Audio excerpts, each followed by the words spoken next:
Доктор Джома родился в Тибете, является профессором университета Чинда, профессором народной медицины РАНом, профессором народной медицины МПАС.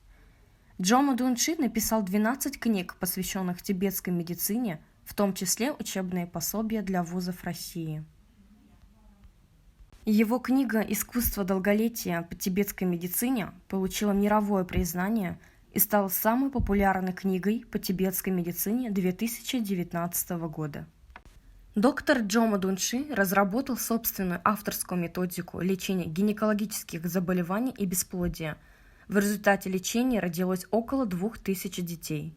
Российский наградной комитет 21 декабря 2019 года наградил доктора Джома высшей научной наградой России – орденом Михаила Ломоносова за выдающиеся профессиональные достижения, вклад в развитие науки, добившегося наилучших показателей в своей работе и уважения в обществе. Одновременно ему присуждено звание профессора народной медицины. Коллегам, сегодня очень рада получить такое высокое звание. Спасибо большое, что вы оценили мой труд, который занимается в течение 20 лет научной деятельностью и сумели вылечить очень много женских заболеваний, особенно бесплодия. Большинство моих пациентов не только из России, городов, но и из других стран. Они в свое время обращаются к современной медицине, сделали очень много операций, гормон, ЭКО и так далее. В конце концов, медицина отказывается, когда они приходят, у них уже бесплодие 10-20 лет, некоторые даже больше.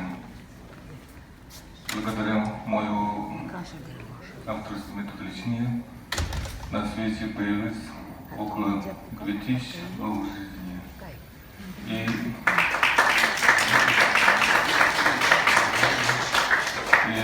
вылечили очень много сложных гинекологических и хирургических заболеваний. Это о чем говорит? О том, что у нас народная медицина была вчера, у нас есть сегодня, у нас будет прекрасно завтра. Давайте вместе добьемся высокого мирового уровня. Спасибо большое. Спасибо. Михаил Васильевич Ломоносов, самый известный ученый России, первый академик России, основатель Московского государственного университета имени Ломоносова. Также в конце 2019 года доктор Джома получил международную премию «Лучший мастер», которая подтвердила выдающиеся достижения профессора в мировом масштабе.